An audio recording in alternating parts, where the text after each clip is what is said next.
Despite some intense meetings at the White House, we're still a long way from peace with the Russia-Ukraine war. What we saw recently was European leaders and Ukrainian President Vladimir Zelenskyy visit President Trump at the White House, trying to hash out a framework for negotiations with Russia to end the war. Ukraine wants security guarantees to prevent future Russian aggression, and Trump wants to end the war as soon as possible.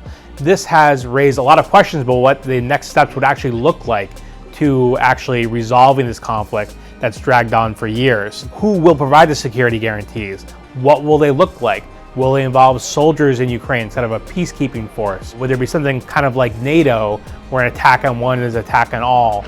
All these are really open questions right now, but figuring these things out will be key before the potential next step, which is Zelenskyy meeting with Russian President Vladimir Putin. And potentially that meeting will be a trilateral meeting with President Trump as well. But what everybody's willing to accept here is going to be very tricky.